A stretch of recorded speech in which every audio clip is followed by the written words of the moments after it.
کیونکہ ہندو لوگ مورتیوں کی پوجا کرتے ہیں اس لیے مسلمانوں کے سامنے ہندوز کافر ہیں. کتنی سچائی ہے اس بات میں؟ اگر آپ گہرائی سے دیکھو تو ہندو لوگ ایکچولی میں مورتیوں کی پوجا نہیں کرتے ہیں بلکہ بھگوان کی پوجا کرتے ہیں مورتی کے تھرو.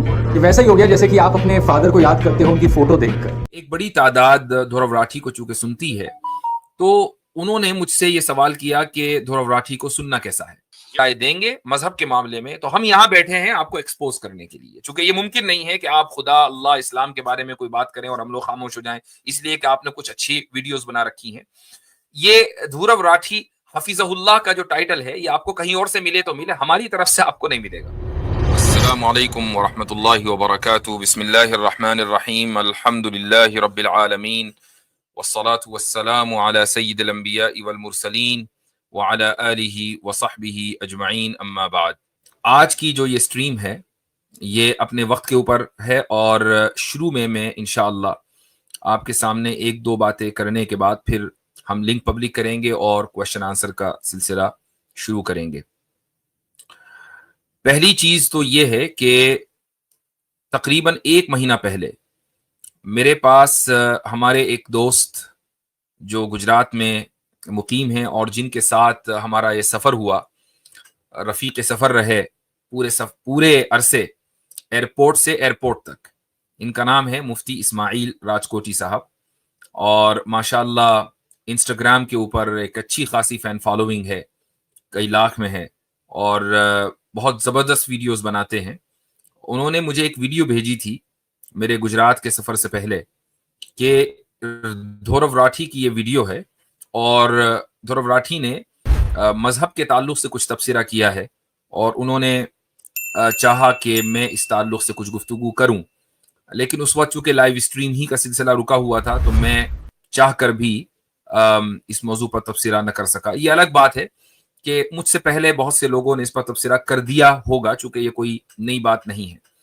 لیکن یہاں ایک ذہن میں سوال آ سکتا ہے کہ پھر آخر اتنے دنوں کے بعد اس تبصرے کی کیا ضرورت ہے. تو اس کی وجہ یہ ہے کہ یہ جو سفر ہوا ہے میرا، اس سفر میں نے بہت سی مرتبہ مختلف علاقوں میں مدرسوں میں لائیو کویشچنز لیے ہیں لوگوں کے، اور مجھے بڑی حیرت ہوئی یہ جان کر کے، حیرت کیا یہ توقع تھی کہ ایک بڑی تعداد دھرو راٹھی کو چونکہ سنتی ہے تو انہوں نے مجھ سے یہ سوال کیا کہ دھرو راٹھی کو سننا کیسا ہے. ظاہر ہے کہ کوئی اس میں حرج کی بات نہیں ہے کہ اس کو سنا جائے، وہ ایک اچھا کانٹینٹ کریٹر ہے. لیکن ہر چیز کو جب تک آپ اس کو اس کی حدود و قیود میں رکھیں گے تو وہ چیز صحیح رکھتی ہے. لیکن آپ اگر اس کو اس کی حدود و قیود سے باہر نکال دیں تو اب یہی ظلم ہے. یعنی ظلم کی تعریف کیا ہے؟ ظلم کی ڈیفینیشن ہے وضع الشیء فی غیر محلہ، کہ کسی چیز کو اس کے محل کے علاوہ یعنی جہاں وہ سوٹ کرتی ہے اس کے علاوہ کہیں رکھنا، یہ دراصل ظلم ہے. تو اگر آپ نے دھرو راٹھی کو اس جگہ سے ہٹا کر جہاں وہ ہے کہیں اور رکھ دیا تو آپ اپنے اوپر بھی ظلم کر رہے ہیں، اپنی عقل کے اوپر بھی ظلم کر رہے ہیں اور اسی طریقے سے دھرو راٹھی کے اوپر بھی ظلم کر رہے ہیں. تو یہ ضروری ہے کہ آپ ہر ایک آدمی کی فیلڈ کو سمجھیں. اس کی فیلڈ مثلا جنرل نالج دینا ہے یا اسی طریقے سے پالیٹکس کے اوپر بات کرنا ہے. جب وہ اس کے اوپر بات کرتا ہے اور جنرل نالج دیتا ہے تو یقیناً دھرو راٹھی کی ریسرچ بڑی اچھی ہوتی ہے اور ریسرچ ٹیم ہے ان کی، اور وہ ایک اچھا کانٹینٹ لوگوں کے سامنے پیش کرتے ہیں اور ایڈیٹنگ چونکہ بڑی زبردست ہوتی ہے تو سننے میں اچھا لگتا ہے. لیکن جیسے ہی وہ شخص اپنی لمٹ کراس کرتا ہے اور اب وہ پالیٹکس اور جنرل نالج سے نکل کر ریلیجن کے میدان میں آ جاتے ہیں تو وہاں پر ان کی جو ریسرچ ہے وہ زیرو ہے، بالکل زیرو. اس کا یعنی ایسا لگتا ہے کہ کہاں ایک آدمی جو بظاہر ایسا لگتا ہے کہ بہت انٹیلیجنٹ ہے لیکن پھر وہ اس قدر احمقانہ گفتگو کیوں کر رہا ہے. یہ احمقانہ گفتگو اس لیے ہو رہی ہے چونکہ اس شخص نے اپنے میدان سے باہر قدم رکھ دیا. یعنی مثلا میرا میدان ریلیجن ہے، میں اگر ریلیجن پر گفتگو کروں گا ہو سکتا ہے کہ آپ میں سے کچھ لوگ کرٹیسائز کریں، لیکن یہ نہیں ہوگا کہ 3 منٹ کے اندر میں 100 تضادات میری گفتگو کے اندر آ جائیں، بلکہ کنسسٹنسی کے ساتھ میں ایک مدعے کو رکھوں گا. لیکن اگر میں نے اس میدان سے باہر رکھ کر میں فورن افیئرس کے اوپر بات کرنے لگ جاؤں یا میں دنیا کی ملکوں کی پالیٹکس کے اوپر بات کرنے لگ جاؤں تو ہو سکتا ہے کہ میں دسیوں بلنڈر کروں چونکہ یہ میرا میدان نہیں ہے. تو یہ الگ بات ہے کہ پالیٹکس ایک ایسی چیز ہے کہ جس کا تعلق ہم میں سے ہر ایک سے اور ہماری زندگی اس سے متاثر ہوتی ہے. ہم جس ملک میں بھی رہتے ہیں وہاں کی جو پالیٹکس ہے وہ ہماری ہماری زندگیوں کے اوپر اثر کرتی ہے, ہمارے ذہنوں کے اوپر اثر کرتی ہے.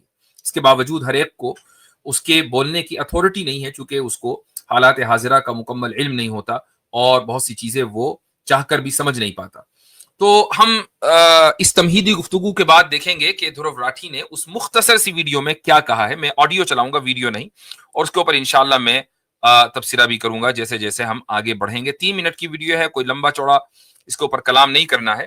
تو وہ سب سے پہلے سوال کا جواب دے رہے ہیں, اور سوال ان سے یہ پوچھا جا رہا ہے کہ کیا آپ خدا میں بلیو کرتے ہیں, کیا آپ خدا کو مانتے ہیں؟ تو اس کا جواب وہ دیتے ہیں, لیکن آپ انہی کی زبانی سنیں وہ کیا کہتے ہیں. انڈسٹری میں کریٹیوٹی ڈاؤن جا رہی ہے اور لوگوں کے لیے اوور آل ایک بہت برا اثر پڑ رہا ہے.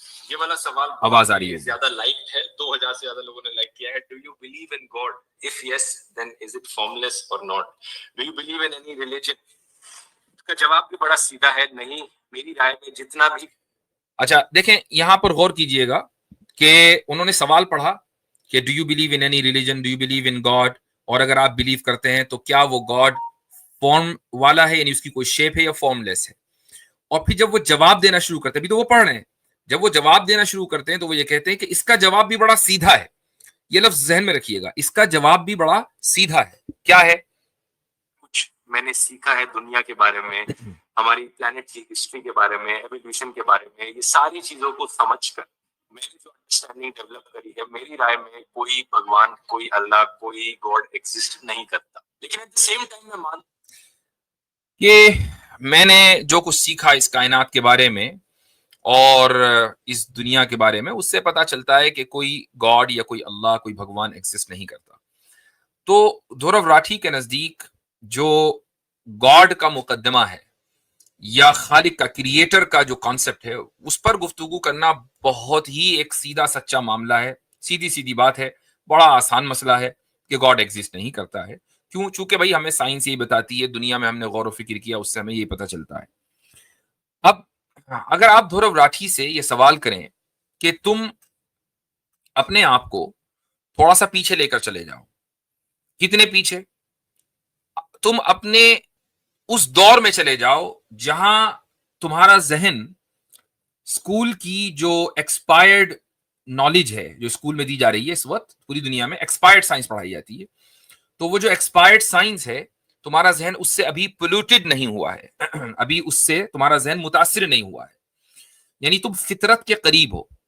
تم اپنے آپ کو اس دور میں لے جاؤ اور وہاں یہ سوال اپنے آپ سے کرو یا اپنے جیسے کسی بھی بچے سے کہ جس کا جو so called modern education, modern expired education ہے, یعنی ایکسپائرڈ بھی ہے ماڈرن بھی ہے, اس سے اس کا ذہن ابھی پولوٹیڈ نہ ہوا ہو, اور اس سے یہ پوچھو کہ تمہارا کھلونا, تمہارے ارد گرد کی کوئی بھی چیز, تمہارا گھر, تمہارا گھروندا, تمہارے گھر کی کار, تمہارا کوئی بھی جو کچھ تمہارے ارد گرد ہے, کیا وہ خود سے خود بن گیا ہے یا اس کا کوئی نہ کوئی بنانے والا ہے؟ ایک 5 سال کا بچہ جو فطرت کے قریب ہے اور ابھی اس کی فطرت مسخ نہیں ہوئی ہے, متاثر نہیں ہوئی ہے, وہ ہر حال میں یہی کہے گا کہ میرا کھلونا بھی کسی نہ کسی نے بنایا ہے, میرا گھر بھی کسی نہ کسی نے بنایا ہے, ہمارے گھر کا چولہا بھی کسی نہ کسی نے بنایا ہے, میں جو کھانا کھاتا ہوں وہ بھی کوئی نہ کوئی بناتا ہے. غرض کے ہر چیز جو بچے کی زندگی میں ہے, بچے کا یہ یقین ہے چونکہ اس کی فطرت ابھی مسخ نہیں ہوئی ہے کہ اس کا کوئی نہ کوئی بنانے والا ہے. تو اب جب آپ جیسے جیسے آگے بڑھتے ہیں تو جس کی فطرت مسخ ہو جاتی ہے وہ یہ سمجھتا ہے کہ میں لاجیکلی اسٹرانگ ہو رہا ہوں, میں ریشنلی بہت ہی پروگریسو بن رہا ہوں, جبکہ ایسا نہیں ہوتا. ہوتا یہ ہے کہ وہ اپنے ماحول سے اور ایکسپائرڈ ماڈرن ایجوکیشن سے متاثر ہوتا ہے, اور اس متاثر ہونے کی وجہ سے بظاہر ایسا لگتا ہے کہ اس کی آنکھیں کھل رہی ہیں, لیکن ہوتا یہ ہے کہ اس کی آنکھوں کے اوپر پٹیاں باندھی جا رہی ہیں. یہ ایسا ہی ہے جیسا کہ آپ اچانک آپ بیٹھے ہوئے دنیا دیکھ رہے ہیں, بڑا خوبصورت منظر ہے, پہاڑ کی چوٹی پر آپ بیٹھے ہوئے, پورا نظارہ آپ کے سامنے ہے, لیکن اچانک آپ کی آنکھوں کے اوپر ایک وی آر لگا دیا جائے, اور وی آر کے بعد جو آپ دیکھیں وہ یہ کہ آپ ایک شہر میں ہیں اور وہاں بلڈنگیں ہیں, پولوشن ہے, وہاں لوگ ہیں, بھیڑ ہے, اور آپ یہ سوچیں کہ نہیں یہی ریالٹی ہے, یہ جو میں پہلے دیکھ رہا تھا وہ ریالٹی نہیں ہے. تو کیا ہوا کہ اس وی آر ڈیوائس نے آپ کے ذہن کو متاثر کر دیا. بالکل ایسے ہی یہ جو ماڈرن ایکسپائرڈ ایجوکیشن ہے وہ آپ کے ذہن کو متاثر کر دیتی ہے, ہر بچے کے ذہن کو متاثر کرتی ہے. ایک سوال میں دھرو راٹھی کے لیے چھوڑ کر جا رہا ہوں اور اس کے بعد ہم آگے بڑھیں گے. وہ سوال یہ ہے کہ ہم آخر کیوں ایک مفرد اور مرکب کے درمیان فرق کرنے کے قائل ہیں؟ کیا وجہ ہے کہ ہم ایک سنگل اینٹیٹی کو الگ طریقے سے اور الگ زاویے سے دیکھتے ہیں، ایک کمپوننٹ کو، اور ایک کمپاؤنڈ کو الگ زاویے سے دیکھتے ہیں؟ مثال کے طور پر اس کائنات کی بہت ساری چیزیں ہیں. میرے ہاتھ میں گلاس ہے، یہ بھی اس کائنات کا حصہ ہے. میرے ہاتھ میں فون ہے، یہ بھی اس کائنات کا حصہ ہے. نوٹ بک ہے، میرا لیپ ٹاپ ہے، میری ڈیسک کے اوپر پین ہے، بکس ہیں، یہ ساری کی ساری اس کائنات کا حصہ ہیں. اور پھر یہ کائنات ہے جو کہ ان چیزوں سے مل کر بنی ہے. تو آخر کیا وجہ ہے کہ اس کائنات کے ایک ایک حصے کو، ایک ایک کمپوننٹ کو، اس کے بارے میں تو ہمارا یہ یقین ہو کہ ان کا کوئی بنانے والا ہے. کتاب خود سے خود وجود میں نہیں آئی، اس کا لکھنے والا ہے، پین کا بنانے والا ہے، فون کا بنانے والا ہے، سیمسنگ کمپنی ہے. یاد رکھیے کہ جب بھی آپ سیمسنگ کے بارے میں سوچیں تو اویس اقبال کا ضرور ذہن میں آنا چاہیے نام. تو ان سب کا بنانے والا ہے. لیکن جو کمپاؤنڈ ہے، یعنی پوری کائنات جو مرکب ہے، اس کا کوئی بنانے والا نہیں ہے. تو یہ مفرد اور مرکب کے درمیان، یعنی کمپوننٹ اینڈ کمپاؤنڈ کے درمیان آپ فرق کیوں کرتے ہیں، اور اس کی کیا لاجیکل ریزن ہے کہ کمپوننٹس تو سب کے سب کوئی نہ کوئی ان کا بنانے والا ہو، لیکن کمپاؤنڈ خود بخود بن جائے؟ اس فرق کی کوئی لاجیکل ریزننگ ہمیں چاہیے. یہ سوال دھرو راٹھی اور ان جیسے تمام ملحدین کے لیے ہے جو خدا کے وجود کے قائل نہیں ہے اور کائنات کے تعلق سے وہ سوچتے ہیں کہ کائنات خود بخود بن جاتی ہے. آگے چلتے ہیں، دیکھتے ہیں کہ دھرو صاحب آگے کیا کہتے ہیں. مانتا ہوں کہ سوال کافی ڈیبیٹیبل ہے، اس پر بہت لمبی چرچا کری جا سکتی ہے، اور جو لوگ دوسرا اوپینین ہے جن لوگوں کا، ان کے اوپینین کی میں رسپیکٹ کرتا ہوں. اگر آپ میں سے کسی کو لگتا ہے کہ گاڈ ایگزسٹ کرتے ہیں تو میں اس بات کا رسپیکٹ کرتا ہوں، کیونکہ یہ کوئی ایسا سوال نہیں ہے جو بڑی آسانی سے آنسر کیا جا سکے. یہ کوئی ایسا سوال نہیں ہے کہ جو بڑی آسانی سے آنسر کیا جا سکے. اب دیکھیں، ابھی 2 منٹ ہوئے ہیں اس ویڈیو کو شروع ہوئے دھرو راٹھی کی. جب وہ سوال پڑھتے ہیں وہ یہ کہتے ہیں کہ اس کا سیدھا سا جواب یہ ہے کہ گاڈ موجود نہیں. پھر کہتے ہیں ایک دوسری رائے بھی ہے، میں اس کی بھی عزت کرتا ہوں، چونکہ گاڈ موجود ہے یا نہیں یہ کوئی ایسا سوال نہیں ہے کہ جس کا جواب بڑی آسانی سے دیا جا سکے. بھائی آپ کہنا کیا چاہتے ہیں کہ اس کا جواب آسانی سے دیا جا سکتا ہے یا نہیں؟ اگر دیا جا سکتا ہے تو آپ نے شروع میں دیا، اور نہیں دیا جا سکتا تو پھر آپ یہ کیوں کہہ رہے ہیں؟ یعنی یہ دونوں ہی باتوں کے اندر تضاد ہو گیا، بلکہ 2 ہی منٹ کے اندر آپ نے متضاد گفتگو کر دی. ایک طرف یہ کہتے ہیں کہ بہت سیدھا سا اس کا جواب ہے، اور دوسری طرف کہتے ہیں کہ نہیں بہت مشکل اس کا جواب ہے، آسانی کے ساتھ اس کا جواب نہیں دیا جا سکتا. ہوتا یہ ہے کہ جب خدا کی طرف سے ہدایت کو سلب کر لیا جائے اور تو پھر انسان کی جو عقل ہے وہ کام کرنا بند کر دیتی ہے. تو ایک ایسا شخص کہ جس کو بظاہر انٹیلیجنس سمجھا جاتا ہے اور وہ معاملے کی تہ تک پہنچ جاتا ہے، جب مذہب کے اوپر گفتگو کرتا ہے تو وہ ایک چھوٹی سی بات نہیں سمجھ پاتا اور 2 منٹ کے اندر اتنا بڑا بلنڈر کر دیتا ہے کہ وہ اپنے آپ سے ہی کانٹرڈکشن کرنے لگتا ہے. پھر آگے وہ یہ کہتے ہیں، ساتھ ہی ساتھ میں یہ بھی کہنا چاہوں گا کہ میں دنیا کے سبھی دھرموں کا آدر بھی کرتا ہوں اور ان کی امپورٹنس بھی سمجھتا ہوں. آپ پوچھو گے یہ کیسے ہو سکتا ہے؟ اگر میں بھگوان میں نہیں مانتا تو ریلیجنس کی رسپیکٹ کیوں کرتا ہوں؟ میں اس لیے کرتا ہوں کیونکہ دنیا بھر میں بلینس آف لوگ ریلیجن کو ایک گائیڈنگ لائٹ کی طرح دیکھتے ہیں. ریلیجن کی مدد سے کروڑوں لوگوں کو امید ملتی ہے، اپنی لائف میں ایک پرپس ملتا ہے، اپنی زندگی میں کٹھنائیوں سے لڑنے کا ایک ذریعہ ملتا ہے. اور ایک کلچرل پرسپیکٹو سے اگر دیکھا جائے تو ریلیجنس لوگوں کو ساتھ میں جوڑ کر رکھنے کا کام کرتے ہیں. جی تو وہ یہ کہتے ہیں کہ کلچر پرسپیکٹو سے اگر دیکھا جائے تو ریلیجن لوگوں کو ساتھ میں جوڑنے کا کام کرتے ہیں. اس لیے میں ریلیجن کی عزت کرتا ہوں، اور جتنے بھی لوگ ریلیجن میں بلیو کرتے ہیں میں ان کی عزت کرتا ہوں، احترام کرتا ہوں. بظاہر کہنے میں بہت اچھی لگتی ہے بات، اور ایک عام آدمی کے ذہن میں یہ آتی ہے بھائی دھرو راٹھی کتنا عظیم انسان ہے کہ وہ ریلیجن کو نہیں مانتا لیکن ریلیجن کی عزت کرتا ہے. ایسا ہی ہونا چاہیے ایک آدمی کو. نہیں، ایسا نہیں ہونا چاہیے، کسی بھی آدمی کو ایسا نہیں ہونا چاہیے، چونکہ یہ حماقت کا اعلیٰ ترین درجہ ہے. کیسے؟ وہ اس لیے کہ کیا آپ کا اصول عزت کرنے کا اصول یہ ہے، کسی بھی چیز کے لائق تعظیم ہونے کا اصول یہ ہے کہ وہ لوگوں کو جوڑنے کا کام کرتی ہو؟ اگر اصول یہ ہے تو پھر فاشزم کی بھی آپ کو عزت کرنی چاہیے، چونکہ ایک زمانے میں فاشزم نے بھی لوگوں کو جوڑنے کا کام کیا تھا. اسی طریقے سے کمیونزم، جو ہارڈ کور کمیونزم ہے کہ جس کے دامن پر لاکھوں نہیں کروڑوں لوگوں کے انسانوں کی جان کا خون ہے، انسانوں کا خون کیا ان لوگوں نے. تو مثلا رشین کمیونسٹ ہے، چائنیز ہے، تو کیا ان لوگوں نے بھی، ان نظاموں نے بھی لوگوں کے جوڑنے کا کام کیا ہے؟ تو کیا آپ ان کی بھی عزت کرتے ہیں؟ دنیا کے بہت سے علاقے ایسے ہیں کہ جہاں ڈکٹیٹرشپ ہے، اور یہ ڈکٹیٹرشپ لوگوں کو جوڑنے کا کام کر رہی ہے. آپ نارتھ کوریا چلے جائیں، نارتھ کوریا میں لوگ ایک ہی طرح زندگی گزارتے ہیں, یہاں تک کہ ان کے ہیئر اسٹائل بھی بس 5-6 طرح کے ہی ہیں, وہ اپنا ہیئر اسٹائل بھی نہیں بدلتے, لوگ آپس میں جڑے ہوئے ہیں. ان کا جو بھی فیسٹیول ہے, کہ جب نارتھ کوریا کا بانی پیدا ہوا تھا وہ ان کا فیسٹیول ہے, جب مرا تھا تو وہ ان کا مارننگ ڈے ہے کہ جس میں وہ غم مناتے ہیں. پوری قوم جڑی ہوئی ہے. تو آپ نارتھ کوریا کی بھی عزت کریں, وہاں کے ڈکٹیٹر کی عزت کریں, وہ بھی قابل تعظیم ہے. تو قابل تعظیم ہونا, اگر اس کا اصول یہ ہے کہ ایک نظام لوگوں کو جوڑے ہوئے ہے, تو پھر بہت سارے ایسے نظام ہیں کہ جن کو آپ تسلیم نہیں کرتے اور وہ لوگوں کو جوڑے ہوئے ہیں. اس سے یہ ثابت ہوا کہ جو نظام لوگوں کو جوڑے, ضروری نہیں ہے کہ وہ قابل تعظیم بھی ہو, ضروری نہیں ہے کہ اس کی عزت کی جائے. اصل یہ ہے کہ وہ نظام انصاف کے اوپر مبنی ہے یا نہیں, اصل یہ دیکھنا چاہیے. اور انصاف کا مطلب صرف یہ نہیں کہ آپ لوگوں کے پرسپیکٹو سے دیکھیں, یعنی انصاف کو آپ لوگوں کے تناظر سے ہٹ کر دیکھیں. انصاف کی جو ڈیفینیشن ہے, ظلم کی ڈیفینیشن ہے, وہ سامنے رکھیں. وضع الشیء فی محلہ, کسی چیز کو اس کا ڈیو رائٹ دینا, یہ انصاف ہے. اور کسی چیز کو کسی ایسی جگہ رکھ دینا کہ جہاں وہ مناسب نہ ہو, جو اس کے سوٹیبل نہ ہو. وضع الشیء فی غیر محلہ, یعنی کسی چیز کو اس کا ڈیو رائٹ نہ دینا, یہ انصاف نہیں ہے, یہ ظلم ہے. تو جب آپ انصاف اور ظلم کی اس ڈیفینیشن کو سامنے رکھیں گے تو آپ کو پتا چل جائے گا کہ کس نظام کو عزت دینی چاہیے اور کس نظام کو عزت نہیں دینی چاہیے. پھر ایک چیز وہ یہ کہتے ہیں کہ بھئی میں لوگوں کی عزت اس لیے کرتا ہوں, مذاہب کی عزت اس لیے کرتا ہوں کہ دنیا میں کروڑوں نہیں اربوں لوگ مذہب کے ماننے والے ہیں. اس چیز کو ذہن میں رکھیے گا کہ کروڑوں اربوں لوگ چونکہ ایک کام کر رہے ہیں, اس لیے وہ کام میرے نزدیک صحیح اور قابل تعظیم ہے. جب یہ آپ ذہن میں رہے گی یہ بات, تو اب ہم آگے بڑھتے ہیں. دیکھیے وہ آگے کتنا بڑا بلنڈر کرتے ہیں. یہ سارے کسٹمز اور ٹریڈیشنز ریلیجن سے نکل کر آتے ہیں, جن کی اپنی ایک جگہ ہے ہماری اس دنیا میں. یہی کارن ہے کہ میں اپنے آپ کو ایک ہندو ایتھسٹ بلاتا ہوں. میں ایتھسٹ ہوں, بھگوان میں نہیں مانتا, لیکن میں ہندوازم کے ٹریڈیشنز اور کسٹمز کو فالو کرتا ہوں. جیسے کہ آپ شادی میں دیکھا ہو, Do you think mythology is history? نہیں, mythology history کیوں ہوگی؟ اگر mythology history ہوتی تو اسے mythology تھوڑا سا آگے بڑھتے ہیں. metaphorical. اب کیا metaphorical ہے کیا نہیں ہے, اس پر میری کیا رائے ہے, اس سے فرق نہیں پڑتا. فرق اس سے پڑتا ہے کہ جو انسان ان ریلیجیس ٹیکسٹ کو پڑھ رہا ہے اس کے پرسپیکٹو سے وہ چیزیں میٹافوریکل ہیں یا لٹرل.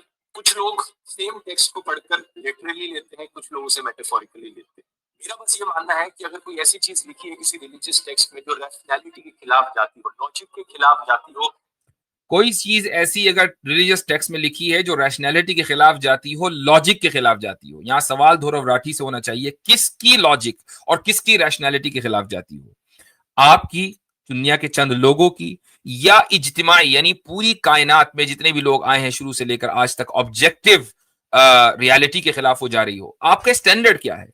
مطلب اگر آپ یہ کہیں کہ بھئی یہ میری لاجک کے خلاف جا رہی ہے, تو بھئی آپ کی لاجک جائے تیل لینے, ہمیں اس سے کیا لینا دینا؟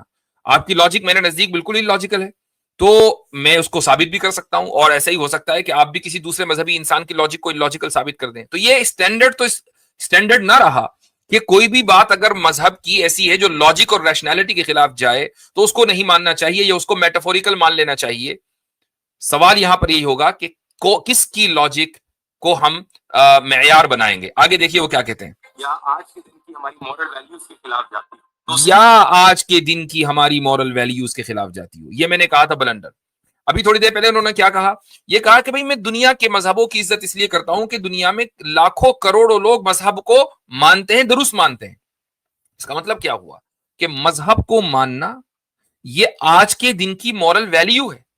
اگر مورل ویلیو نہ ہوتی تو لاکھوں کروڑوں لوگ آج کے دن مذہبوں کو نہ مان رہے ہوتے. کوئی بھی عیسائیت میں نہ مانتا, کوئی بھی اسلام میں نہ مانتا, کوئی بھی یہودیت, ہندوازم, کوئی بھی کسی بھی دھرم میں نہ مانتا. لیکن ساری دنیا کی اکثریت, آپ ہسٹری میں کہیں بھی چلے جائیں, دنیا کی اکثریت مذہب کو مان رہی ہے, ہر دور میں مان رہی ہے, اور ہمارے آج کے دور میں بھی مان رہی ہے. تو ہمارے آج کے دور کی بھی مورل ویلیو مذہب ہے. پھر جب یہ بات ہے تو پھر آپ نے یہ کیسے کہہ دیا کہ اگر کوئی بات ہمارے آج کے دور کی مورل ویلیو کے خلاف ہوگی تو ہم اس کو تسلیم نہیں کریں گے, جبکہ مذہب کو ماننا ہی آج کے دور کی مورل ویلیو ہے.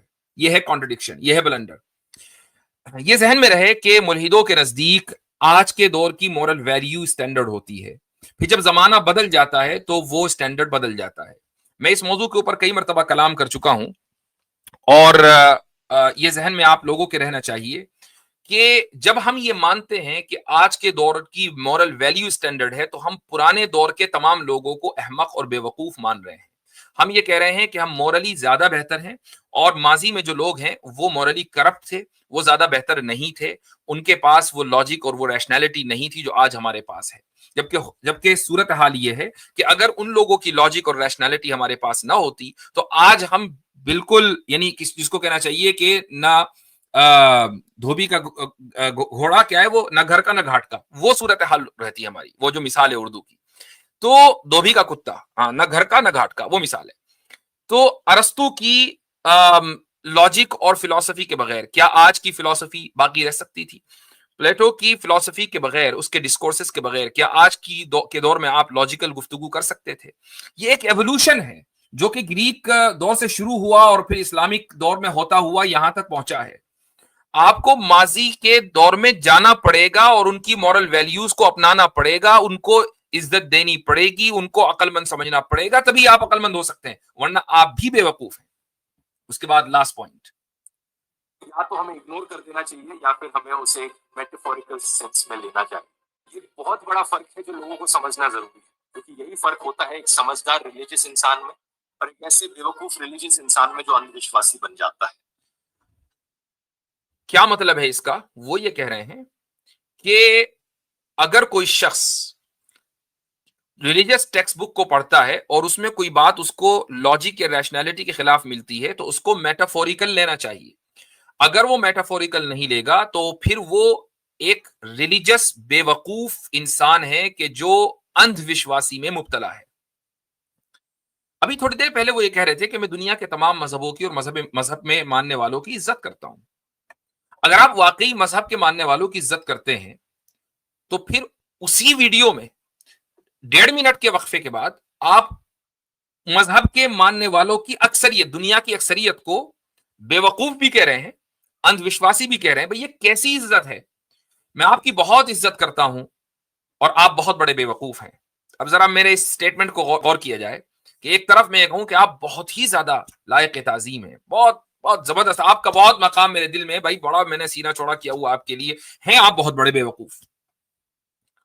تو کیا ایک ایسا آدمی جو اس طرح کا اسٹیٹمنٹ دے گا, کیا آپ یہ ماننے کے لیے تیار ہو جائیں گے کہ واقعی یہ شخص دوسرے موضوعات پر بہت زیادہ محنت کے ساتھ کانٹینٹ پروڈیوس کرتا ہوگا؟ بڑی مشکل ہے پھر اس چیز کو تسلیم کرنا. لیکن میں دھورو راٹھی کو یعنی میں سمجھتا ہوں کہ انہوں نے ایک اچھا کانٹینٹ انڈین کانٹیکس میں دیا ہے, خصوصاً پالیٹکس میں اور بھی دوسرے موقعوں پر, اور ان سے یہ توقع کی جاتی ہے کہ جب آپ کوئی بھی کانٹینٹ بنائیں تو پلیز مذہب سے دور رہیں, اور اگر مذہبی موضوعات پر گفتگو کرنی ہے تو پھر جیسے آپ نے کسی ہندو اسکالر کو ایک مرتبہ بلایا تھا, شاید پرشانت کیا نام تھا اس کا, اس کو بلایا تھا, تو میں سمجھتا ہوں کہ اسی طریقے سے کرسچینٹی اور اسلام کے جو بھی اس طرح کے لوگ ہیں کہ جو اپنے مذہب کو بہت اچھی طریقے سے ریشنلی پیش کر سکتے ہیں, ان سے آپ کی گفتگو ہونی چاہیے. یہ نہ ہو کہ آپ اپنی رائے دیں, چونکہ آپ اپنی رائے دیں گے مذہب کے معاملے میں تو ہم یہاں بیٹھے ہیں آپ کو ایکسپوز کرنے کے لیے, چونکہ یہ ممکن نہیں ہے کہ آپ خدا, اللہ, اسلام کے بارے میں کوئی بات کریں اور ہم لوگ خاموش ہو جائیں اس لیے کہ آپ نے کچھ اچھی ویڈیوز بنا رکھی ہیں. یہ دھورو راٹھی حفیظہ اللہ کا جو ٹائٹل ہے یہ آپ کو کہیں اور سے ملے تو ملے, ہماری طرف سے آپ کو نہیں ملے.